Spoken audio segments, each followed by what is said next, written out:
Thank you for joining us. We are currently playing our pre-event slideshow. Blue text on a white background. Welcome, the program will begin shortly. This slide and slides following feature the Schomburg Center Literary Festival branding in the upper right corner, with white text in a dark blue bubble with 3 peach-colored droplets overlaid. There is a digital collage image of a Black man on the left, pictured from the chest up, with different shades of brown making up his skin, wearing a patchwork shirt of varying blue patterns, and a bird's eye image of a street with 2 cars on it, one white and one yellow, cutting diagonally across his chest. This slide and all slides following also contain sponsor logos in the bottom right. Sponsored by New York Life Foundation, Deutsche Bank America's Foundation, and the Schomburg Center for Research in Black Culture, the New York Public Library. Blue text on a background composed of a light semi-transparent grid of headshots for all of the festival guests. The text reads, "For the full schedule, visit www.schomburgcenterlitfest.org. Blue text on a white background. 250 years of African American poetry. The collected poems of Sterling A. Brown. Cornelius Eady, JoAnne McFarland, and Brian Gilmore. September 23, 2020, at 7 p.m. EDT. Blue text on a white background. Order the book online from the Schomburg Shop, www.schomburgshop.com. This slide features a book jacket with gold text on a black background. The collected poems of Sterling A. Brown. Edited by Michael S. Harper. Foreword by Cornelius Eady. There is a large image of 5 Black figures, men and women, wearing hats and colorful clothing, all carrying farming hoes, depicted in various movements of bending and raking as they work a cotton field, depicted in impressionistic swaths of bright colors. Thank you for joining us. We are currently playing our pre-event slideshow. Blue text on a white background. Welcome, the program will begin shortly. This slide and slides following feature the Schomburg Center Literary Festival branding in the upper right corner, with white text in a dark blue bubble with 3 peach-colored droplets overlaid. There is a digital collage image of a Black man on the left, pictured from the chest up, with different shades of brown making up his skin, wearing a patchwork shirt of varying blue patterns, and a bird's eye image of a street with 2 cars on it, one white and one yellow, cutting diagonally across his chest. This slide and all slides following also contain sponsor logos in the bottom right. Sponsored by New York Life Foundation, Deutsche Bank America's Foundation, and the Schomburg Center for Research in Black Culture, the New York Public Library. Blue text on a background composed of a light semi-transparent grid of headshots for all of the festival guests. The text reads, "For the full schedule, visit www.schomburgcenterlitfest.org. Blue text on a white background. 250 years of African American poetry. The collected poems of Sterling A. Brown. Cornelius Eady, JoAnne McFarland, and Brian Gilmore. September 23, 2020, at 7 p.m. EDT. Blue text on a white background. Order the book online from the Schomburg Shop, www.schomburgshop.com. This slide features a book jacket with gold text on a black background. The collected poems of Sterling A. Brown. Edited by Michael S. Harper. Foreword by Cornelius Eady. There is a large image of 5 Black figures, men and women, wearing hats and colorful clothing, all carrying farming hoes, depicted in various movements of bending and raking as they work a cotton field, depicted in impressionistic swaths of bright colors. Thank you for joining us. We are currently playing our pre-event slideshow. Blue text on a white background. Welcome, the program will begin shortly. This slide and slides following feature the Schomburg Center Literary Festival branding in the upper right corner, with white text in a dark blue bubble with 3 peach-colored droplets overlaid. There is a digital collage image of a Black man on the left, pictured from the chest up, with different shades of brown making up his skin, wearing a patchwork shirt of varying blue patterns, and a bird's eye image of a street with 2 cars on it, one white and one yellow, cutting diagonally across his chest. This slide and all slides following also contain sponsor logos in the bottom right. Sponsored by New York Life Foundation, Deutsche Bank America's Foundation, and the Schomburg Center for Research in Black Culture, the New York Public Library. Blue text on a background composed of a light semi-transparent grid of headshots for all of the festival guests. The text reads, "For the full schedule, visit www.schomburgcenterlitfest.org." Blue text on a white background. 250 Years of African American Poetry. The Collected Poems of Sterling A. Brown. Cornelius Eady, JoAnne McFarland, and Brian Gilmore. September 23, 2020, at 7 p.m. EDT. Blue text on a white background. Order the book online from the Schomburg Shop, www.schomburgshop.com. This slide features a book jacket with gold text on a black background. The Collected Poems of Sterling A. Brown, edited by Michael S. Harper, foreword by Cornelius Eady. There is a large image of 5 Black figures, men and women, wearing hats and colorful clothing, all carrying farming hoes, depicted in various movements of bending and raking as they work a cotton field, depicted in impressionistic swaths of bright colors. Thank you for joining us. We are currently playing our pre-event slideshow. Blue text on a white background. Welcome, the program will begin shortly. This slide and slides following feature the Schomburg Center Literary Festival branding in the upper right corner, with white text in a dark blue bubble with 3 peach-colored droplets overlaid. There is a digital collage image of a Black man on the left, pictured from the chest up, with different shades of brown making up his skin, wearing a patchwork shirt of varying blue patterns, and a bird's eye image of a street with 2 cars on it, one white and one yellow, cutting diagonally across his chest. This slide and all slides following also contain sponsor logos in the bottom right. Sponsored by New York Life Foundation, Deutsche Bank America's Foundation, and the Schomburg Center for Research in Black Culture, the New York Public Library. Blue text on a background composed of a light semi-transparent grid of headshots for all of the festival guests. The text reads, "For the full schedule, visit www.schomburgcenterlitfest.org."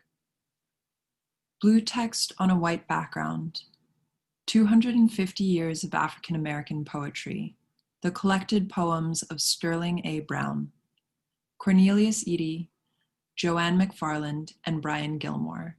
September 23, 2020, at 7 p.m. EDT.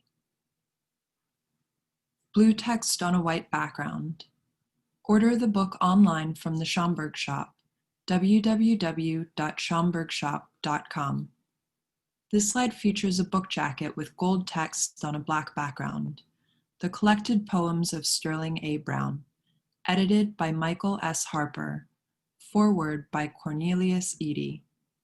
There is a large image of 5 Black figures, men and women, wearing hats and colorful clothing, all carrying farming hoes, depicted in various movements of bending and raking as they work a cotton field, depicted in impressionistic swaths of bright colors. Strong Men.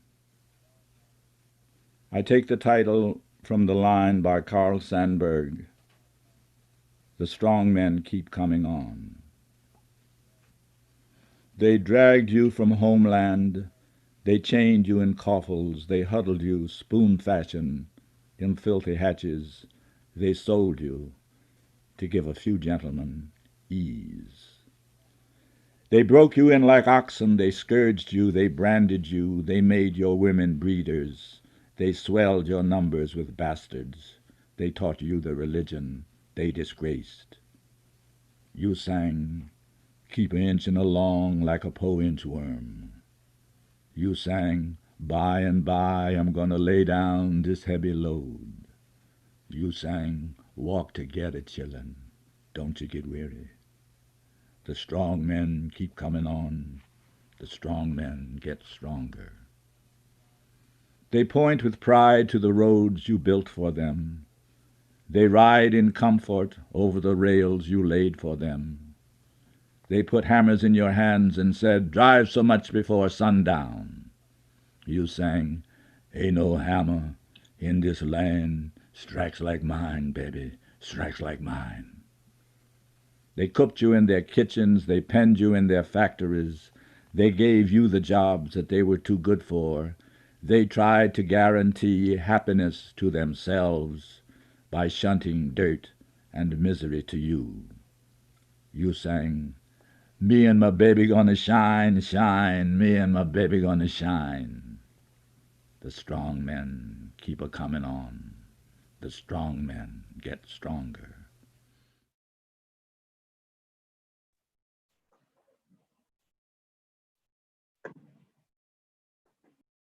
Good evening, and welcome to our second annual Schomburg Center Literary Festival.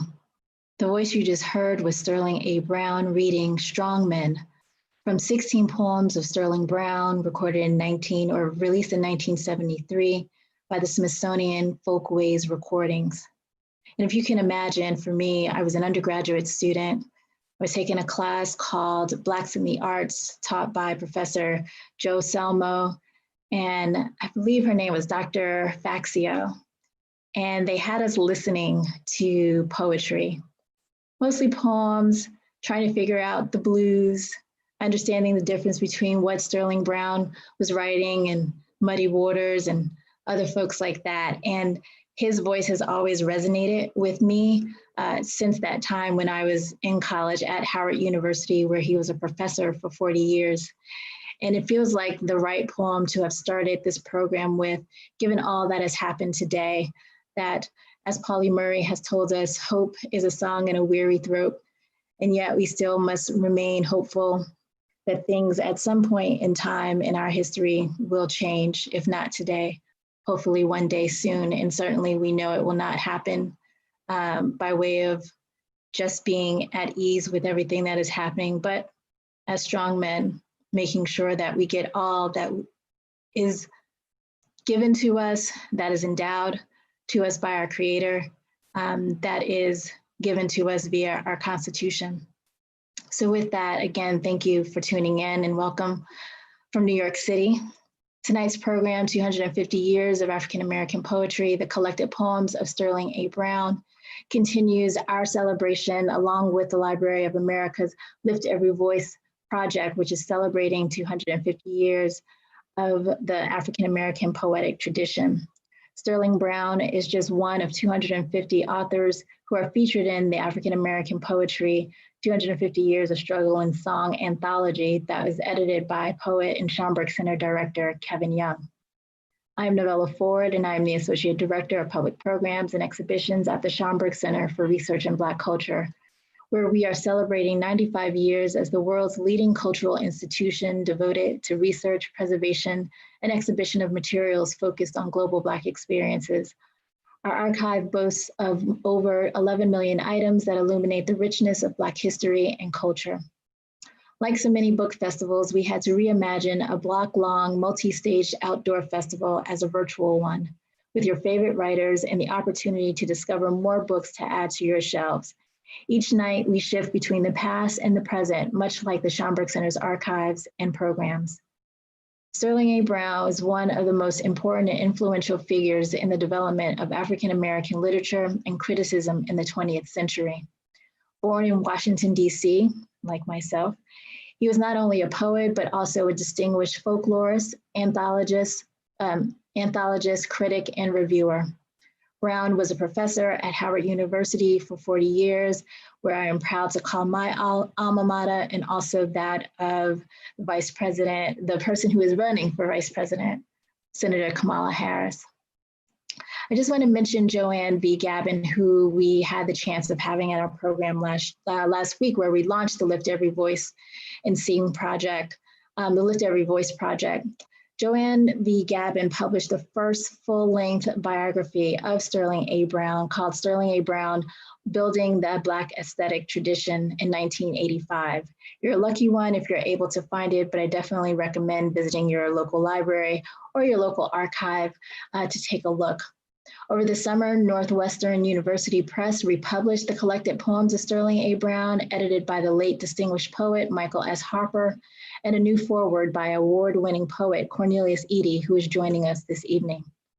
If you are watching live via our LitFest website, Schomburg Center, litfest.org, if you scroll to the bottom, you can shop all the books featured tonight. You can also see the full week-long schedule. The anthology that I mentioned earlier is also available to order online via the shop's website at schomburgshop.com. Just to give you a heads up, tomorrow on Thursday, we will have our day-long spotlight on young adult authors and books beginning at 1 p.m. with award-winning author Jacqueline Woodson and our beloved LeVar Burton.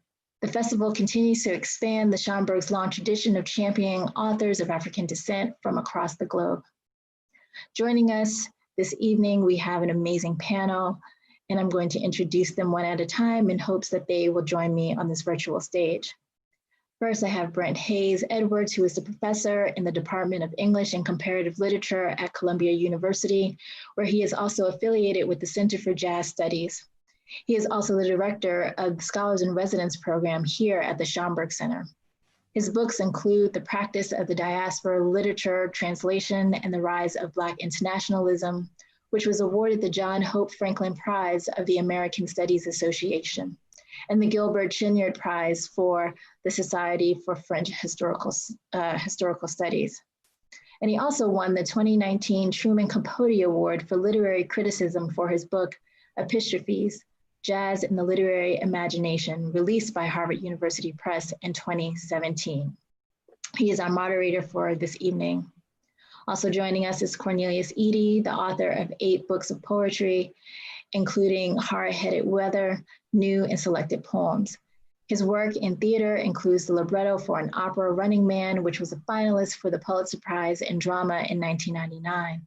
His play, Brutal Imagination, won Newsday's Oppenheimer Award in 2002. And in 1996, Eady co-founded with writer Toy Derricotte the Cave Canem Summer Workshop Retreat for African American poets, which will celebrate its 25th anniversary beginning next year. Next, we have JoAnne McFarland, who is an artist, poet, and curator, and is the artistic director of Art Poetica project space in Gowanus, Brooklyn, that showcases combinations of text and visual art. McFarland has exhibited widely, both nationally and internationally, for more than 30 years.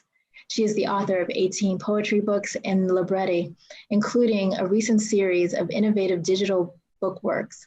Her curatorial project, Sally, a title referencing Sarah Sally Hemings, explores how contemporary conceptions of white, black, male, female, young, old, rich, poor reflect or disrupt earlier cultural norms, and how connection which all humans crave happens across differences. Next, we have Brian Gilmore, who is a poet, writer, and public interest attorney, and a columnist with the Progressive Media Project. He is a Cave Canem Fellow, a Kimbalio Fellow, Literature Fellow for the DC Commission on Arts and Humanities, a Pushcart Prize nominee, and winner of the Maryland State Arts Council's Individual Artist Award. He is the author of 3 collections of poetry, including Elvis Presley is Alive and Well, Living in Harlem, Jungle Nights, and Soda Fountain Rags. And last, We Didn't Know Any Gangsters. He teaches law at Michigan State University College of Law, where he lectures and writes on contemporary issues relating to housing, economic inequality, dividing his time between Michigan and his beloved birthplace, Washington, D.C.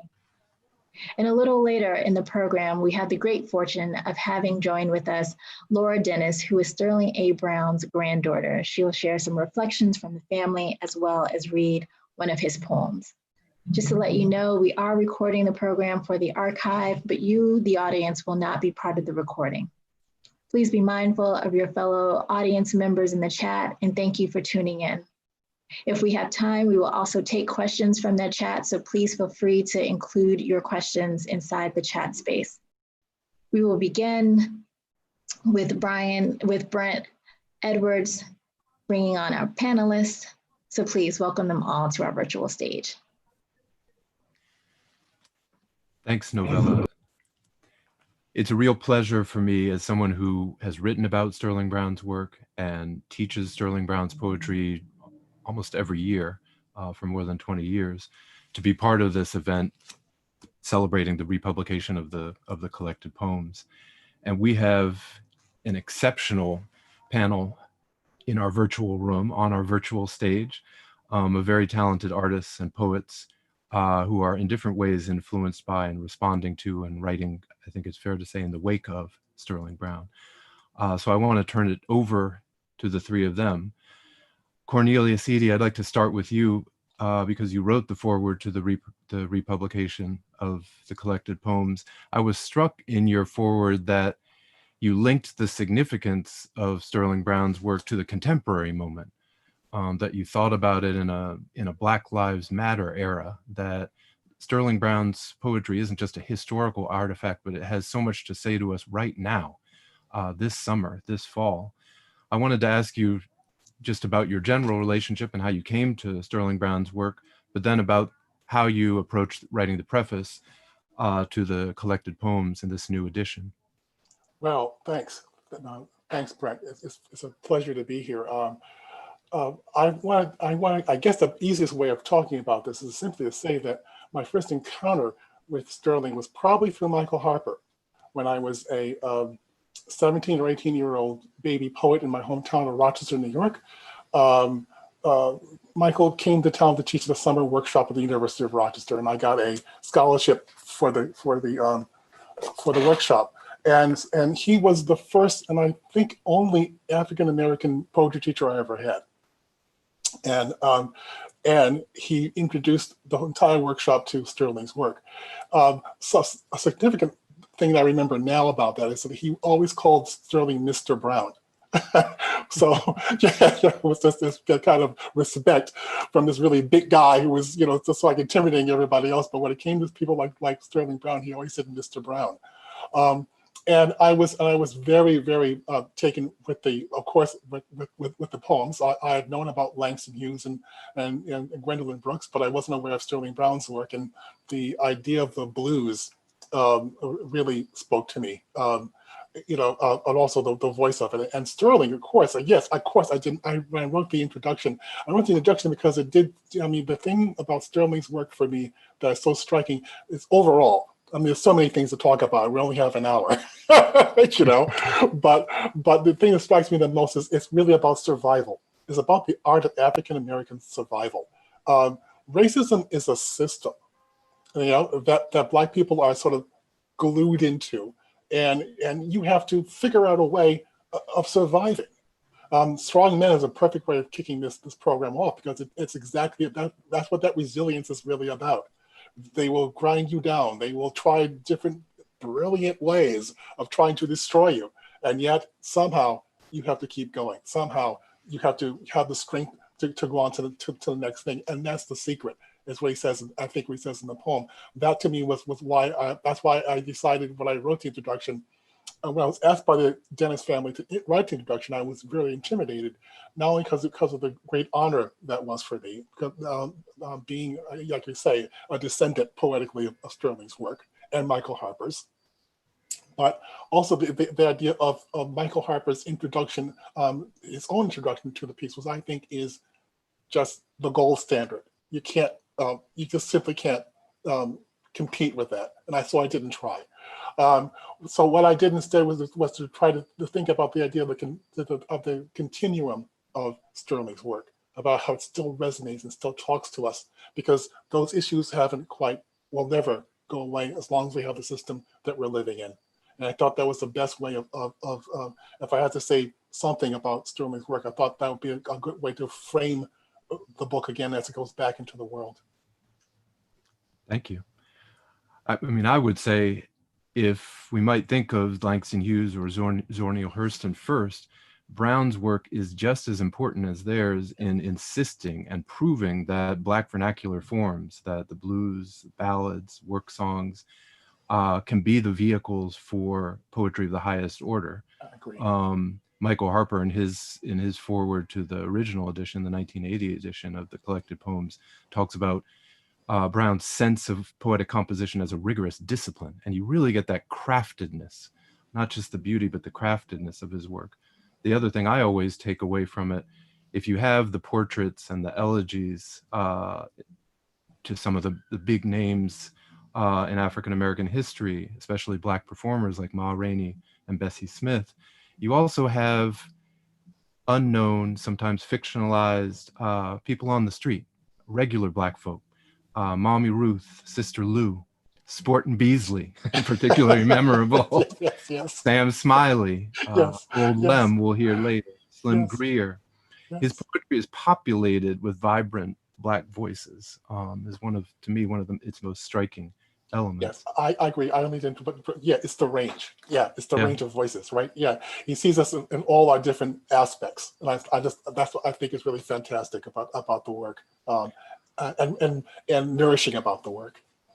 Well, it's a good point to transition and bring in JoAnne McFarland, who's going to read a selection for us, because if Brown's poetry is about resilience, if it is about strong men keeping on, if it's about that kind of strength in the face of adversity, it's also about spring. There's also a pleasure and a humor in Brown's work that's deep in the work, that's deep in the soil of the work.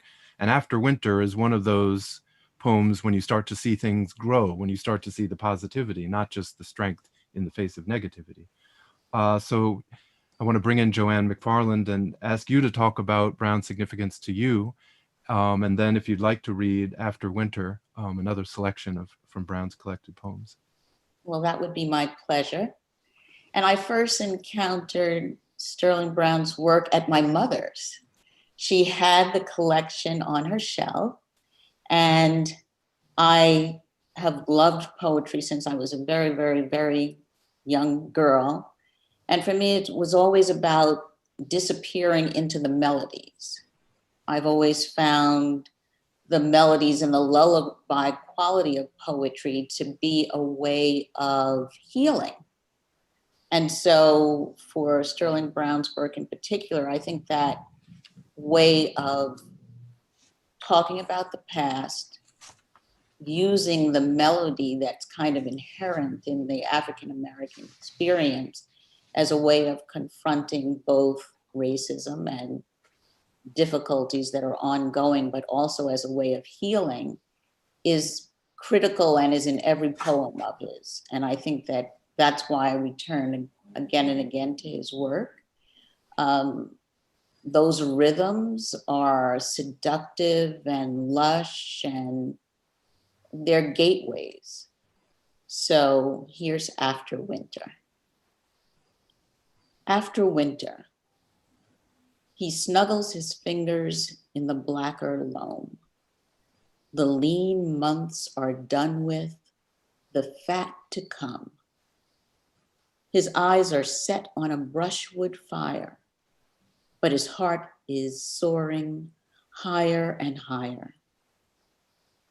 Though he stands ragged as an old scarecrow, this is the way his swift thoughts go. Butter beans for Clara, sugar corn for Grace, and for the little fella, running space. Radishes and lettuce, eggplants and beets, turnips for the winter, and candied sweets. Homespun tobacco, apples in the bin, for smoking and for cider when the folks drops in. He thinks with the winter his troubles are gone, 10 acres unplanted to raise dreams on. The lean months are done with, the fat to come. His hopes, winter wanderers, hasten home. Butter beans for Clara, sugar corn for grace, and for the little fella, running space. Thank you. Brown's work does give you that running space as well. Sterling Brown was a key figure in any history of the Harlem Renaissance. But the other thing to remember about Sterling Brown is that he was a bit of a skeptic when it came to the term Harlem Renaissance. He preferred to call it the New Negro Renaissance. And it's partly a product of the fact that he taught, as has already been said, at Howard University in DC from 1929 to 1969. So he wasn't in New York. He wrote famously in the 1950s in a retrospective collection that came out about the significance of the Renaissance. He said that Harlem was the shop window, the cashier's till, but no more Negro America than New York is America. And it's an important and I think useful reminder, even in the midst of a Schaumburg Literary Festival in our virtual Harlem here on our stage. I want to bring in our third panelist, Brian Gilmore, to speak about Brown's significance and maybe this aspect of his work, because Brian is from, like Novella and myself, Washington, D.C. And Sterling Brown is a D.C. character, too. He is a key, not just poet, but an important critic, a literary critic, found groundbreaking in his own right, an important editor of key anthologies like the Negro Caravan in 1940, and a very important and influential professor at Howard. If you read Amiri Baraka or A.B. Spellman or Larry Neal, folks who became crucial figures in the decades subsequently, who were influenced by Brown during his time teaching at Howard, you realize to the degree to which he shaped a literary sphere around him in DC. So I want to bring in Brian, if you'd talk about Brown's significance to you, and maybe if that would be through the connection to DC, if that's part of it for you, that would be great. And I know you want to also read a poem, so I think you're going to read Ma Rainey. It'd be wonderful to hear another Brown selection. Right. So by the mid 80s, when I became interested in being a poet in DC, I brought it up to my father, and he was like, the first person he brought up was Sterling Brown. And Sterling Brown taught him when he went to Howard. And then my uncle also had Sterling Brown. Another one of my cousins also had Sterling Brown when they went to Howard. And they would always tell me what grade they got and everything like that. So he was already a huge figure before, like very early on for me. And when I returned from undergrad to DC, he was like one of the first poets that they said you have to like get to know his work and read it intimately. And I still have my raggedy copy of Southern Road, which I tracked down in some used bookstore. So he was just a huge figure. I became like on the poetry scene in DC, say like in 87, 88. He died in 89. So I never got a chance to meet him, but I've been, chasing him ever since, probably since the mid 80s. He's just if you grew up in DC and you were connected to the literary and cultural scene, you know how huge he is. He is the granddaddy of them all. He was a poet laureate of the District of Columbia, as many people know. And now his house is almost like a famous place. If you go to DC, you got to go by, and if you're a poet, you got to go by and see where Sterling Brown lived, because it's a marker there now. Marcia Davis and many other people made that happen. So he was huge for me growing up in DC. And I'll read Ma Rainey, and I'll say the big thing that you get from Sterling Brown, and I know everybody probably agrees, is the music. And used to always tell people that, Mary Baraka and them, that's Black history. Our music, that's Black history. You want to understand it, do the music. So I've been kind of chasing that myself in my own poetry. So this is Ma Rainey. When Ma Rainey comes to town, folks from any place miles around, from Cape Girardeau, Poplar Bluff, floats in here to hear Ma do her stuff, come flivering in or riding mules or packed in trains, picnicking fools. That's what it's like for miles on down to New Orleans, Delta, and Mobile Town, when Ma hits anywhere's around. They comes to hear Ma Rainey from the Little River settlements, from black bottom cornrows and from lumber camps. They stumble in the hall just a laughing and a cackling, cheering like roaring water, like wind in river swamps. And some jokers keeps their laughings going in the crowded aisles. And some folks sits there waiting with their aches and miseries till Ma comes out before them, a smiling gold tooth smiles and long boy ripples miners on their black and yellow keys. Oh, Ma Rainey, sing your song. Now you's back where you belong. Get way inside us, keep us strong. Oh, Ma Rainey, lil low. Sing us about the hard luck round our door. Sing us about the lonesome road we must go. I talked to a fella and the fella say, she just catch hold of us some kind of way. She sang Black Border Blues one day. It rained for days and the skies was dark as night. Trouble taking in the lowlands at night. Thundering and lightning and the storm began to roll. Thousands of people ain't got no place to go. Then I went and stood upon some high old lonesome hill and looked down on the place where I used to live. And the folks, they naturally bowed their heads and cried, bowed their heavy heads, shut their mouths up tight and cried.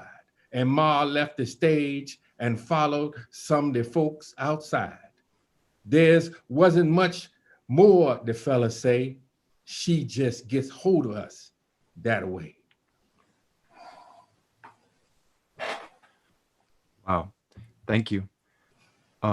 It's such a powerful depiction of the bond, of that glue between an itinerant Black performer on the tuba circuit in this, going from juke joint to small shack in the South, and that sense that the communities need her, not just for entertainment, but for sustenance and even a kind of political insight into their condition. So the song that he quotes in that poem, to me, when I teach it, it's so significant that it's not just any song. It's not a song about lost love, my man left me. It's Backwater Blues, a song that Ma Rainey sang, but it's more associated with, if you know it, you probably know Bessie Smith's recording of it. It's about the disastrous, catastrophic 1927 Mississippi flood, which was a man-made disaster that forced hundreds of thousands, more than 200,000 African Americans out of their homes in the Mississippi Delta.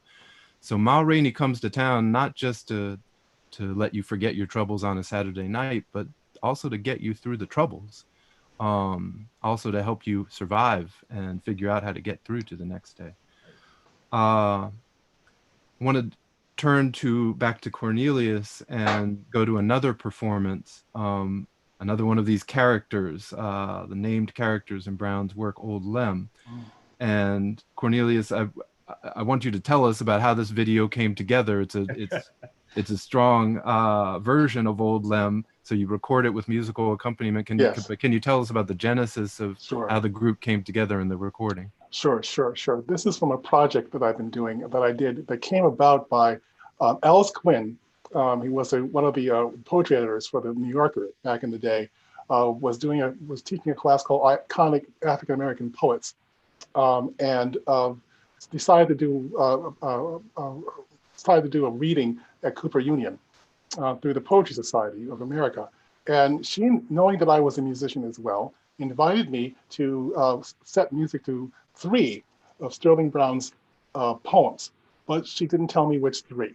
So I got my collected out and just started going nuts. You know, I mean, it was like it was like eating peanuts. Once I started on it, I couldn't stop. The musicality of the poems are just so lent itself so well to setting the music, and so I ended up doing the project is called He Was a Man. There's 2 versions of it. The version you're going to hear is from my folk trio, which is myself and Charlie Rao and Lisa Liu on guitars. And this was just basically a way of just sort of like, again, dealing with the musicality of Sterling. And Old Lem is such an incredible character. What he ends up telling us, you know, through the poem. Again, it's one of those things, again, that reaches right through the ages to where we are right now.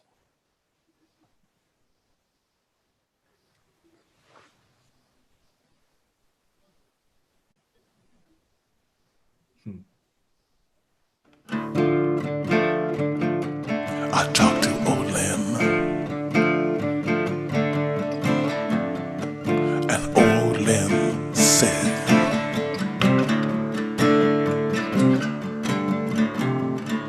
they weigh the cotton, they store the corn. We only good enough to work the rows. They run the commissary, they keep the books. We gotta be grateful for being cheated. Whippersnapper clerks call us out of our name. We gotta say mister to spending boys. We make our figures turn 7 cents. We buck in the middle, say thank you, sir. They don't come by ones, they don't come by twos, but they come by tens. They don't come by ones, they don't come by twos, but they come by tens. We got the judges, they got the lawyers, they got the jury rolls, they got the law, they got the sheriffs, they got the deputies, by twos. They got the shotguns, they got the rope. We get to justice in the end, and they come by tens. They don't come by ones, they don't come by twos, but they come by tens. Their fists stays closed, their eyes look straight, our hands stay open, our eyes must fall. They don't come by. They got the manhood, they got the courage, we get to sneak around, hand-tail hounds. They burn us when we're dogs, they burn us when we're men. They come by tens. I had a buddy, 6 foot of man, muscled up perfect, game to the heart, outworked or outfought any man. Two men, he spoke out of turn at a commissary. Give him a day, get out of the county. Didn't take it. He said, come and get me. They came and got him, and they stayed in the county. He lays there dead. They don't come by ones, they don't come by twos, but they come by tens.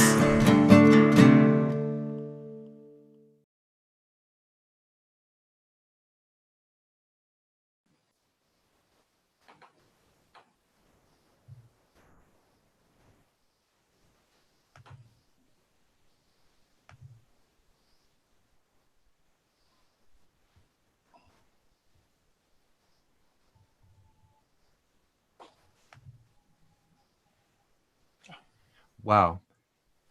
Thank you. That is an extraordinary performance. Will these videos be made available? Well, we actually did 2. We did this in Mommy Ruth. We don't have time to do both of them, but we'll put them up on our web page soon after this. And the entire set, which is actually 6 poems that I set to music with the trio, and 6 poems that are read by another poet.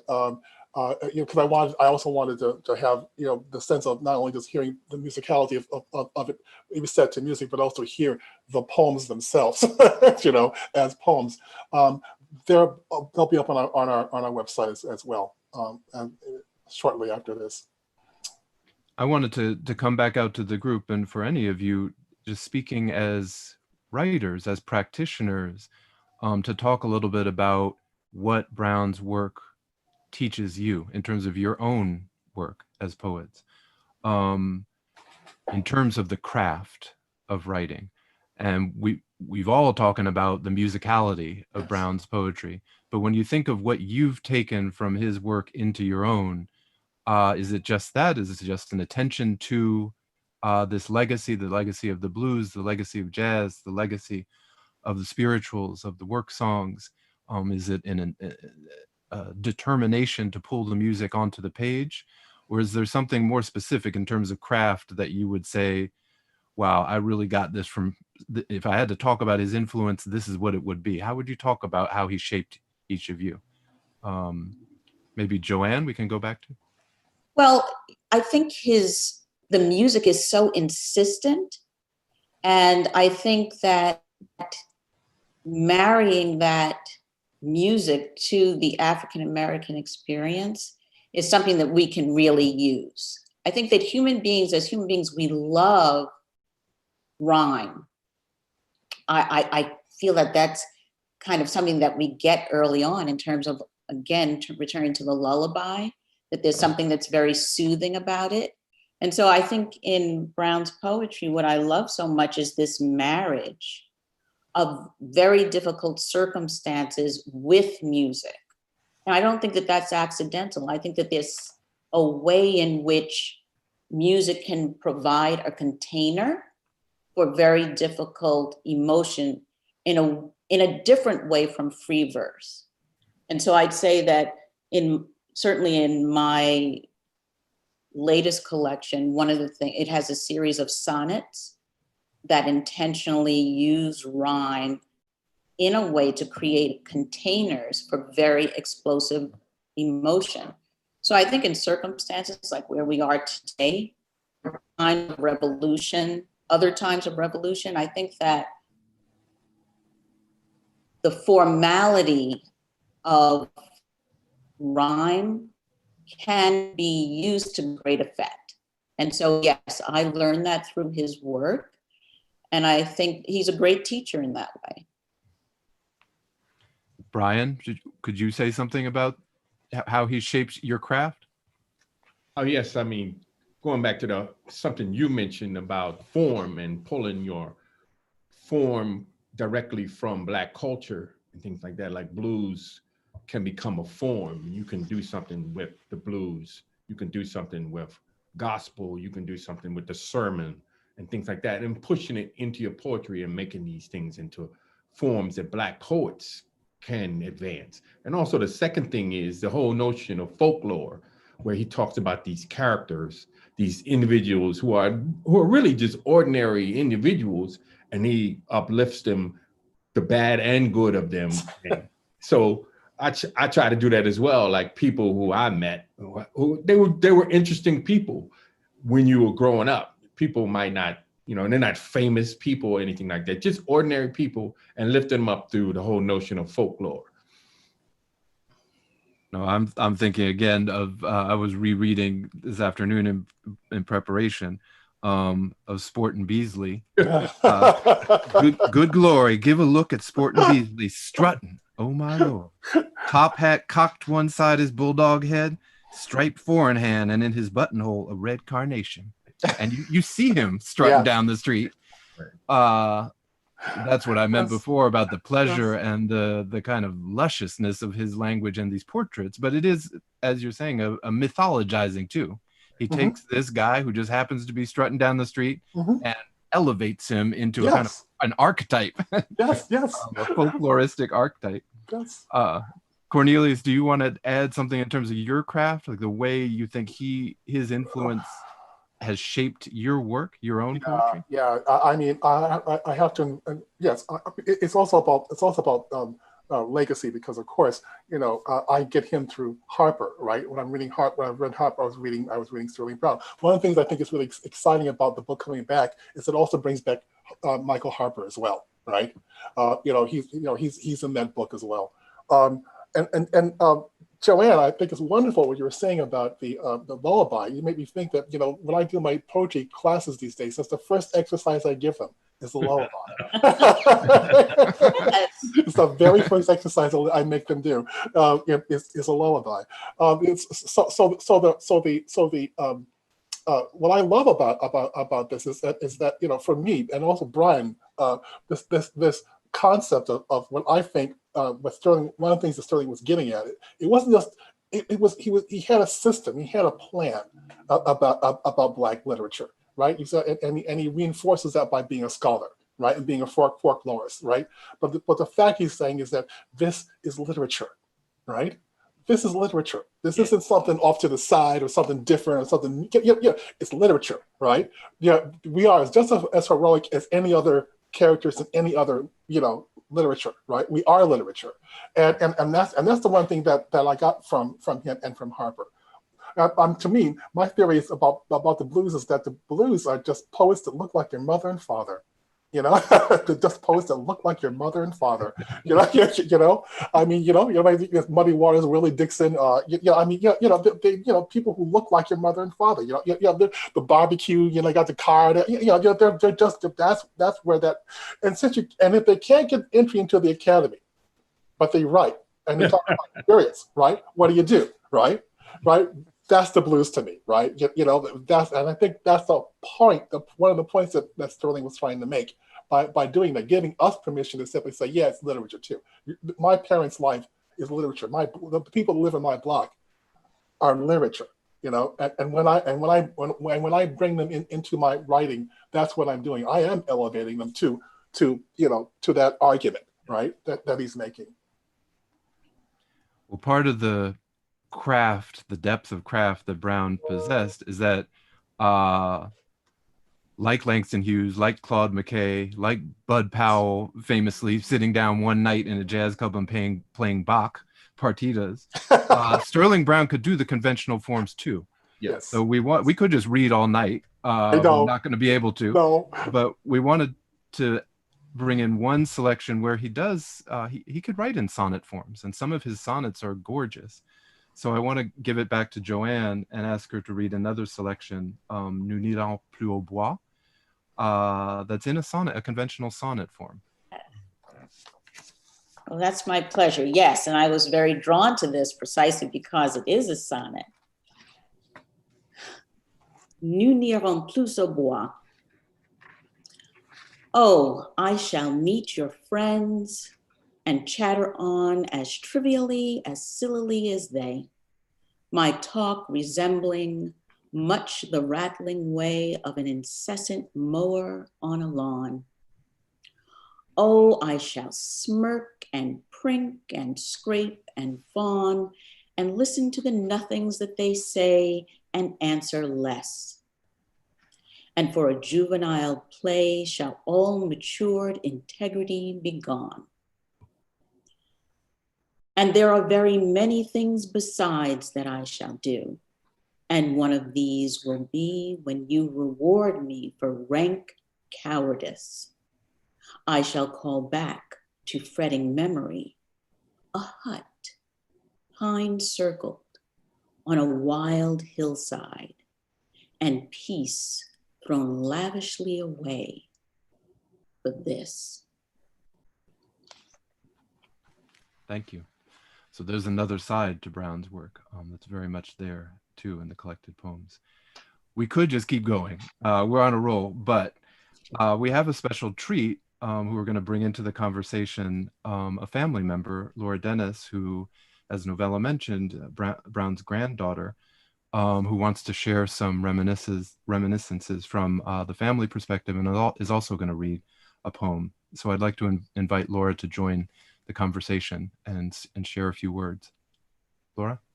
Thank you so much, and good evening, everyone. I'm thrilled to be here, and just hearing all that you're saying and the readings is really bringing a lot of great memories to me of time with my grandparents and time at Sterling's house. A lot of the names that you've mentioned today are people that we saw come through the house many, many times. And so it's kind of fun to listen to some of the things that you all are talking about. And really tonight, since you've heard a lot of readings and interpretations of Sterling's works, I want to share with you a personal view of Sterling as a family man and a grandfather. I have 3 sisters, and we have fond memories of our grandparents, both Sterling and Daisy Brown. They were very close to our father, Jack. He was their only son. And because of that, throughout our childhood, we spent every weekend and holiday at their house in Brookland, which was mentioned earlier, in Northeast Washington, D.C. In the summers, we spent hours in the backyard. Daisy was an avid gardener, and we spent time at the rose garden and spending family time on the porch. In winter, they had a fireplace in their living room, and we'd sit while Sterling smoked his pipe and told stories, some humorous, some serious. And we really loved hearing stories about their travels, the people they knew. And what was most fun was the house was like Grand Central Station. Whenever people came to town, they would be sure to visit Sterling and Daisy. It was a stopover on everybody's list. So on any given weekend when we were there, we would see people like Lena Horne, Duke Ellington, Cab Calloway would come by, Diplomat Ralph Bunche, Ozzie Davis and Ruby Dee, artist Hale Woodruff, who was actually Sterling's tennis buddy, jazz pianist Willie the Lion Smith. I could go on and on. You all mentioned some, John Hope Franklin, Michael Harper, of course, Sonia Sanchez, and then a lot of the students that you mentioned, fellow poets and others. So during a lot of those visits, we would actually go down to the basement where Sterling had thousands of jazz, folk, and spiritual records, a vast collection of music. Some old that he'd inherited from his own parents in the form of 33 RPMs, which he would have to play on an old Victrola. And we would dance and sing to the music until the early morning.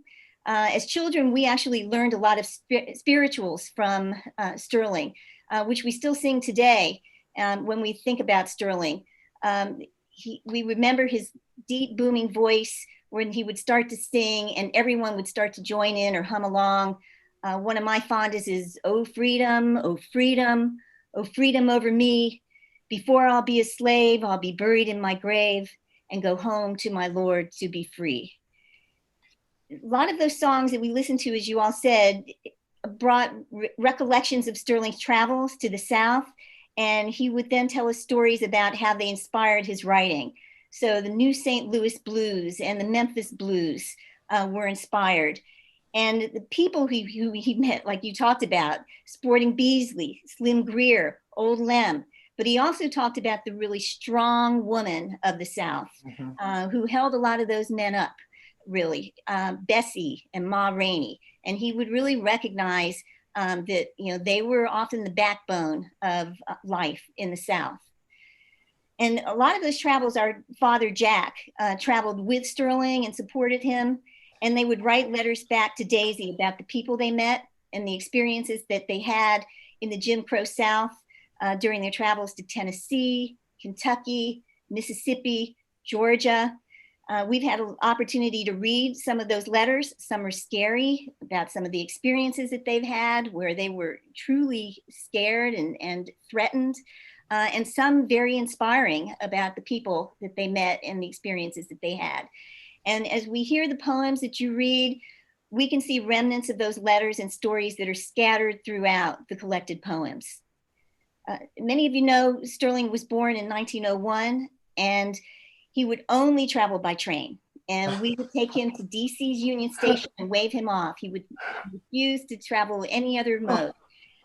So those trips were very long getting to the South, but he enjoyed watching the landscape roll by and listening to the rhythm of the tracks, talking to the Black porters and getting to know them that worked on the train. And there's several poems that he wrote, such as Long Track Blues, which is one of the last poems in the collection that emanated from his train trips. And you talk about the rhythm that you hear in the poetry. A lot of that rhythm comes from, you know, the train trips and the clacking of the wheels and just even the rhythm of being in the stations back in those days. So those train rides, he actually came to love them. They gave him time to meditate and reflect on his life and the people he met and the stories that those people told him about their lives. And he also used those times to reflect on his childhood. His father, Sterling Nelson Brown, was a former slave who moved to DC and became a pastor in the late 1880s. He himself was well known for his sermons and writings, and he actually wrote his own autobiography. Sterling had 5 sisters, many of who became successful teachers in their own right. And in one of the poems you heard today, you heard 2 of their names, Clara and Grace. Actually, the little fella in that poem is Sterling. And so he really weaved his life into his writing. And because of his parents and his sisters, writing and academia was really in his blood. He started writing at a very early age, and actually in some of the collections we have and memorabilia that we have of him, we've found little miniature books of poems that he wrote to his mother, very beautiful, 4 or 5 pages, very small, but bound with ribbons, embellished with little drawings and cutouts from magazines, very poignant little poems, kind of love poems to his mother. So, it was really part of him from very early on. The stories that his parents told him about their life experiences also framed the basis of his focus on academia and his desire to tell those stories back about the Black experience and using that vernacular of the people that he met through his life. A lot of what drew people to our grandparents, both Sterling and Daisy, was their genuineness, genuine love and respect for others, and their ability to relate to many people from different walks of life. So he would tell us a lot about his childhood years when he would spend time not only here in DC, but at his parents' farm on Whiskey Bottom Road in Laurel, Maryland. And he would speak about the long rides in a carriage to get from DC to the country, which really today isn't that far. And the poem After Winter, which you heard, Bitter Fruit of the Tree, and another poem in the book called Return, all reflect his memories of those times on the farm and how hard his parents and many Blacks at the time struggled to provide for their families. Back in DC, he attended Dunbar High School, and he learned about literary greats, including one of his favorites, Robert Frost, and Shakespeare. And so when you talk about the sonnets, those are the people who influenced the sonnets that he wrote. He would recite to us very frequently quotes from those classics. And he actually proposed to my grandmother, Daisy, with the A.E. Housman poem, Loveliest of Trees, the Cherry Now. It's always been one of my favorite poems, just knowing that story. It was a very romantic story. Daisy was his muse, the love of his life, and his strongest supporter and ally. And several poems were inspired by his love for Daisy, including To a Certain Lady in Her Garden, which is in the book. Reflecting back on Sterling's life and writing, my family and I really can't help but think about the timeliness of the reissue of this collection, how important and relevant Sterling's writings are today, as much as they were, as you all have said, when he wrote them in the 1930s through the 1970s. We know that things haven't changed a lot, unfortunately. Sterling's writings represent a perspective about race in America that raise awareness of the daily pain, struggles, and injustice that Blacks were experiencing at the time, and clearly which continue today. So even today, Strong Men has connection with those struggles facing African Americans in the face of systemic racism, police brutality, and the unjust treatments of Black men and women in America. And it reaffirms the determination and resolve to keep pressing forward for the rights and justices deserved for all Black people. So we as the family are very grateful that his legacy is being continued. We thank you for continuing to teach and sing and share Sterling's writings and stories. And we're very grateful that they'll continue to resonate with a new generation that continues to fight for racial equality and justice. So I'm very happy to be here. And with that, if we do still have time, I'd love to read Bitter Fruit of the Tree. Sure, go ahead. All right. Bitter Fruit of the Tree. They said to my grandmother, please do not be bitter. When they sold her firstborn and let the second die, when they drove her husband till he took to the swamplands and brought him home bloody and beaten at last. They told her, "It is better you should not be bitter. Some must work and suffer so that we who must can live. Forgiving is noble, and you must not be heathen bitter. These are your orders. You are not to be bitter." And they left her shack for their porticoed house. They said to my father, "Please do not be bitter." When he plowed and planted a crop not his, when he weather stripped a house that he could not enter, and stored away a harvest he could not enjoy. They answered his questions. "It does not concern you. It is not for you to know. It is past your understanding. All you need know is you must not be bitter." Thank you. Wow. We only have a few more minutes, and let's just take one question from our virtual audience that I'll throw out to the panelists. It's a question from one of our watchers on the YouTube stream. What would our speakers say, the questioner asks, about the ways in which Brown's poetry doesn't fit the model of blues, does something different? So we've been talking about how it takes and develops and fleshes out the vernacular. How does it not fit the model of blues? How does it do something different? Does anybody have a comment on that? I don't know how to answer that. I have a thought about it. Yeah. I think what I love so much about poetry on the page is that the person who's reading it has to make it up in their own mind. And they can do it at their leisure. And so unlike a song that's being presented to you in its own way, all of these different ways of creating art have something unique about them. And so I think that because Sterling Brown's poems are on the page, you have to interactively make that music. And I love that. I think that's the difference for me. Well, also that very often you have high and low language in the same poem, right? I mean, so it isn't just all vernacular. Well, you made me think of something when I was writing the songs. One thing I became keenly aware of the fact was that how precise his lines are, right? You miss when I was writing the music to it. You miss one beat or you change a word, it feels like swearing. you know. So it's very intentional, and he's not just playing with blues. That's what I'm trying to get at, right? He's bringing different things in on the page, and so many of his writings. He's never in one place or saying one thing. And I think sometimes Strong Men, the first one we heard as an example, he takes vernacular forms, but as a template, but then he takes them somewhere else. Exactly. That's not a strict reproduction of a vernacular form. Yeah, there's another poem that I love called Break of Day. Big Jess fired on the Alabama Central. Man in full, babe, man in full. Been throwing on coal for Mr. Murphy from times way back, baby, times way back.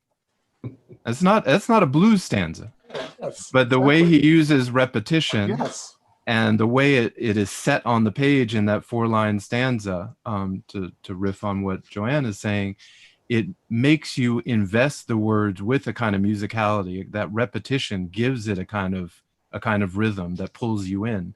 So it's not just a perfunctory replication of a blues poem or work song. He did write poems in blues forms or in the form of work songs and ballads.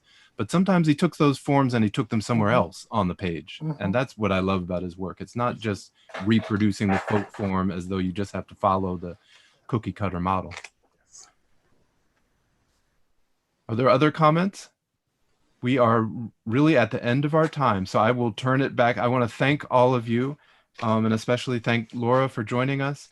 This has been wonderful, and as I said, we could go for another hour or 2 or 3, but given the prevalence of Zoom fatigue these days. We'll keep it short and sweet.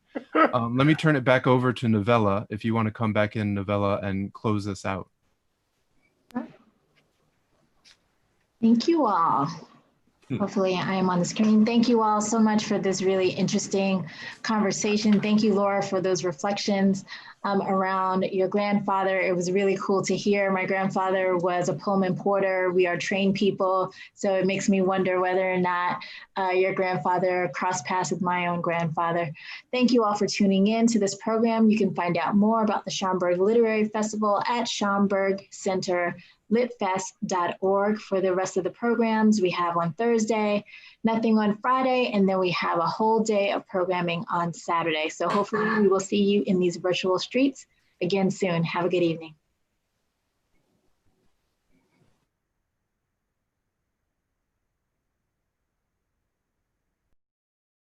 Blue text on a background composed of a light semi-transparent grid of headshots for all of the festival guests. The text reads, for the full schedule, visit www.schaumburgcenterlitfest.org.